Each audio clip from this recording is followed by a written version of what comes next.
արդարադատության նախկին փոխնախարարն եք եղել, դուք իսկապես կարծում եք, որ Հայաստանում արդարադատություն իրականացվում է։ Այո։ 4 ժամվա մեջ 4 մարդու կյանք է խլում, լինելով ԱՆԶՔՊ անդամ, ինչպես ինքն է բոլորին ասել, անմեղ սունակ է ճանաչվում եւ այսօր բուժում է ստանում 4 ժամվա մեջ 4 մարդ։ Իսկ մեր իշխանությունները եւ մեր իրավապահ համակարգը, պարոն Քոչարյան, զբաղված է եկեղեցականներին կանոնավորել եւ եկեղեցիում արդարադատություն իրականացնել։ Միայն եկեղեցին է, որ պետք է արդարադատություն իրականացնի։ Ուշված դեպքից ընդհանրապես ոչ մի տեղեկություն չունեմ,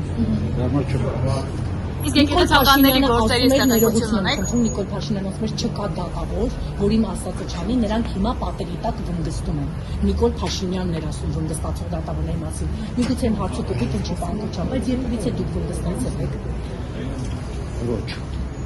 Իսկ երբևիցե իր ասածը արել եք, ինքն ասում է չկա դատավոր, որին ասածը չանի։ Ոչ։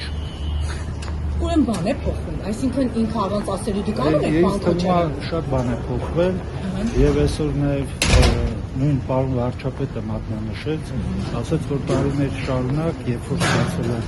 քաղաքացիներից բողոքներ, 70%-ը վերաբերել են դատական իշխանության թերություններին, խնդիրներին, հիմա այդ իրավիճակը չէ եւ քաղաքացիները այլ խնդիրներ են մատնանշում։ Դա միգուցե փոքր, բայց ինչ որ չափանիշ է այն իմաստով, որ մենք արդարադատության ոլորտում ունենք որոշակի առաջընթաց, ինչը նաև ներկայացրած բարձրագույն դատական խորհրդի ուրեմն վիճակագրությունից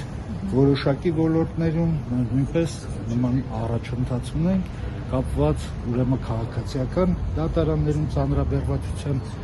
քչացմանը, բայց նաև խնդիրը մնում է ձեր կողմից նշված քրեական արդարադատության ոլորտում, վարչական արդարադատության։